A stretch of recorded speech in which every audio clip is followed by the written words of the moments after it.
Bon, dans cette vidéo, on va enfin aborder les notions vraiment propres au MIDI. Et à la fin de cette vidéo, je te donnerai comme exercice le fait de fabriquer un petit arpégiator qui sera ton premier effet MIDI un peu complexe.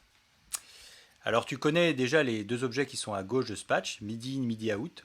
Ce sont des objets un petit peu complexes à utiliser parce que absolument tous les ordres MIDI peuvent transiter et vont transiter par ces objets-là.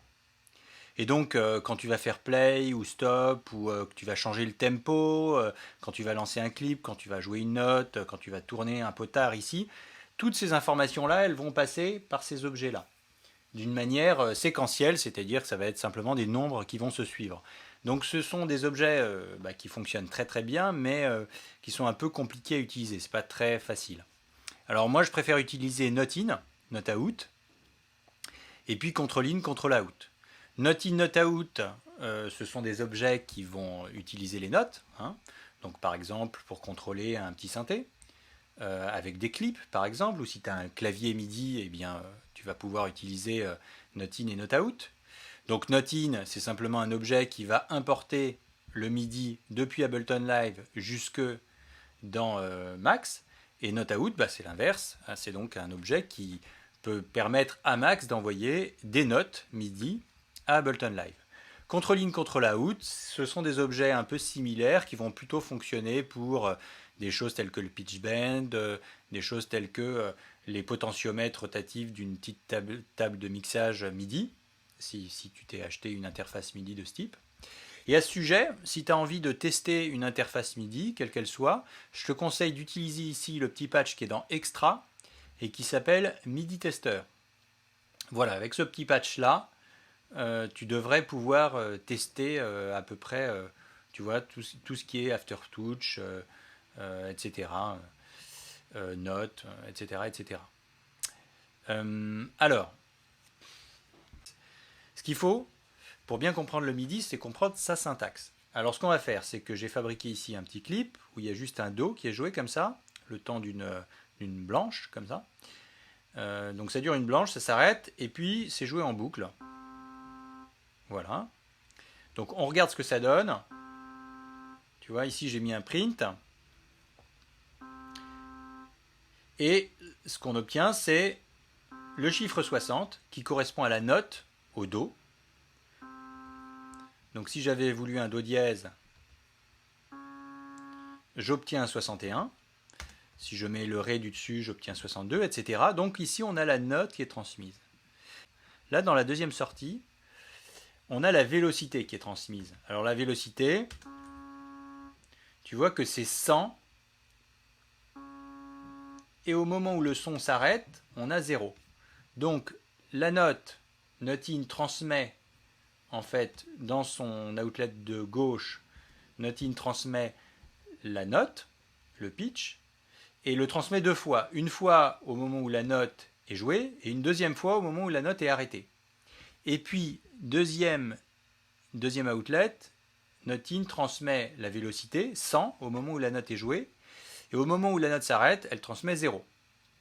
Ok? Donc on peut le marquer d'une manière un petit peu différente, on peut faire comme ça, par exemple. Et là, on va avoir tout en même temps. Voilà, tu vois? On a d'abord la vélocité, ensuite le pitch,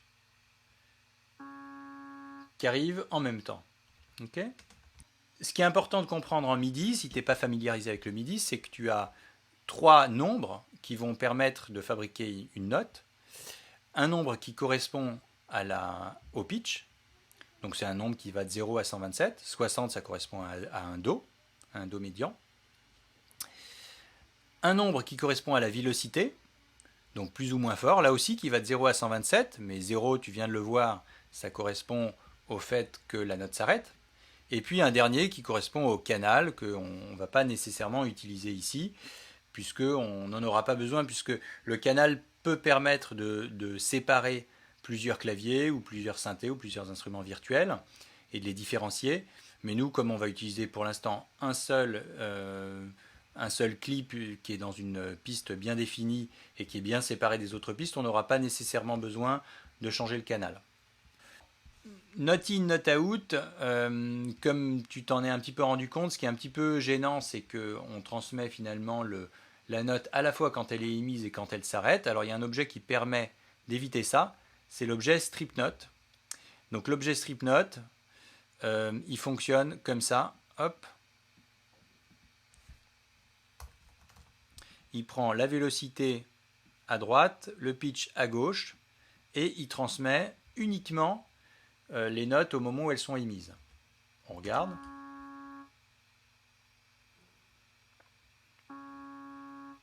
Voilà. Alors maintenant, si tu as envie de transmettre des notes à note out, bien évidemment, tu peux faire comme ça. Là, simplement, je transmets comme ça. Donc là, je vais pouvoir enlever ce câble-là. Et tu vois que ça continue à marcher. Alors que, évidemment, si j'enlève, bah là, les ordres ne sont plus transmis. Hein. Alors maintenant, ce que tu veux peut-être faire, c'est fabriquer des notes. Alors pour fabriquer des notes, eh ben, on va les transmettre à note out. Et on va les transmettre, par exemple, avec ce petit clavier. Donc, regardons tout de suite comment il fonctionne. Ce petit clavier, c'est un key slider. Tu le trouves ici, dans les sliders. Ce petit clavier, regardons comment il fonctionne. Hop. Tu vois, il transmet en fait uniquement le pitch. Et il ne permet pas d'arrêter les sons. Hein. Il transmet uniquement le pitch quand je clique. Donc il va falloir ajouter, pour que NatoOut puisse bien fonctionner, il va falloir ajouter la vélocité et puis il va falloir arrêter aussi les sons. Donc pour ça, il y a un objet qui est très pratique qui s'appelle MakeNote. Et MakeNote permet de changer, en fait, de choisir une vélocité et une durée. Donc pour ça, on va prendre des numbers, hein, tac, qu'on va mettre là. Donc ici, on va pouvoir choisir la vélocité. Et ici, on va pouvoir choisir la durée. Donc là, il y avait 60 et 1000, mais on peut changer ça. On peut dire une durée de 500 millisecondes au lieu de 1000. La vélocité, on va dire qu'on va la mettre assez fort, à 120. Voilà. Et puis, on transmet cette chose-là. On transmet cette chose-là à NoteOut de cette manière-là. Et on écoute. Voilà, on a une note qui est assez forte et qui dure une demi-seconde. J'essaye avec une vélocité différente. Voilà, on a un son un petit peu différent. Et puis une durée différente. Voilà. Pour finir, je te montre aussi MIDI parse et MIDI format. Alors MIDI parse et MIDI format sont des objets assez utiles si tu veux utiliser MIDI in et MIDI out. En fait, l'idée, c'est que MIDI parse, tu le branches simplement sur MIDI in, comme ça. Et puis là, tu vas voir que MIDI parse va classer en fait les différents nombres qui sortent de MIDI in. MIDI format, c'est simplement un objet qui fait l'inverse. Voilà. Et qui permet d'envoyer des valeurs très variées à MIDI out. A priori, pour ce qu'on a à faire là maintenant, on n'a pas besoin de ça. Donc qu'est-ce qu'on va faire maintenant? On va fabriquer un arpégiateur. Alors qu'est-ce que c'est qu'un arpégiateur? Eh bien c'est un effet MIDI qui va recevoir ici par note in les notes qui viennent du clip. Ici, par exemple, tu vas fabriquer un petit Do, comme moi, qui dure une blanche par exemple. Et puis, ce Do va être transformé en une série de notes qui font Do, Mi, Sol, Do, Mi, Sol. Par exemple, c'est à toi de définir après les notes que tu veux obtenir avec ton arpégiateur. Ce qui va être très sympa, c'est que au début, tu vas faire un arpégiateur très simple, et puis ensuite, tu vas pouvoir faire un truc super bizarroïde, avec des durées très inégales, par exemple, avec des notes qui vont dans tous les sens, etc. Tu pourras laisser libre cours à ta créativité. Alors regarde, ce que je te conseille de faire, c'est de fabriquer un petit compteur comme tu as appris à le faire dans la vidéo précédente. Tu te rappelles, il fallait créer un objet int, et puis un objet plus, et puis l'objet int, il va recevoir un nombre, donc par exemple 60. Hop, on va tout de suite brancher le petit key slider sur cet int, qui va fabriquer une note, qui va envoyer un pitch ici, qui peut être 60, par exemple, si on appuie sur Do, ça fait 60. Et ce truc-là, tu vas l'additionner à une valeur constante grâce au plus. Donc on va faire comme ça, hop, et puis là on met par exemple 2. 2 ça fait donc 2 demi-tons, hop, et ça on le branche ici, et donc là, hop, on va obtenir, on teste tout de suite, voir si ça marche. Alors si j'envoie 60, 62, 64, etc. Ça monte. Donc ce que tu veux faire, c'est à chaque fois qu'il va y avoir une note qui va passer par là, il va y avoir un petit compteur qui va se mettre à avancer comme ça. Ok? Donc ça, on va tout de suite tester, voir si ça fonctionne. Je branche mon petit compteur sur Make Note, et je regarde.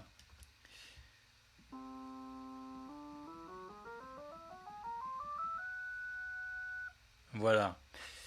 Donc ça y est, j'ai un petit arpégiateur qui fonctionne. Alors évidemment, ce qui peut être intéressant avec un arpégiateur, c'est par exemple que tu aies des intervalles différents, des intervalles variés.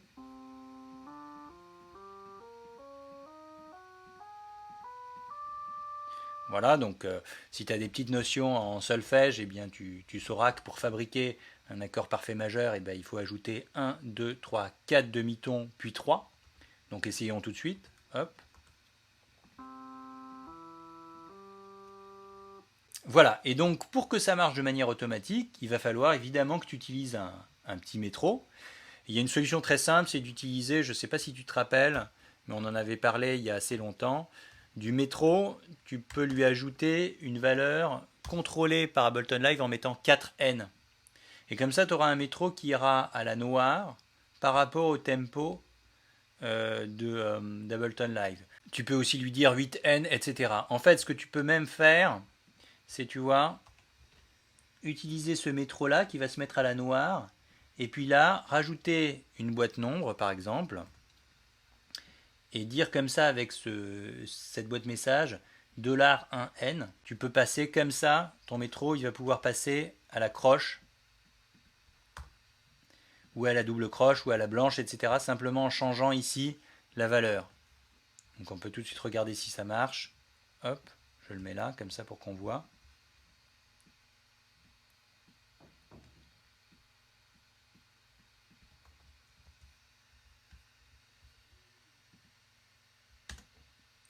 Voilà, là on est à la noire. Et si je mets 8, on passe à la croche. Et si je mets 2, on passe à la blanche.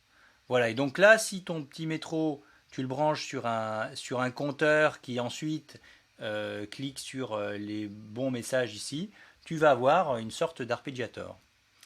Voilà, amuse-toi bien.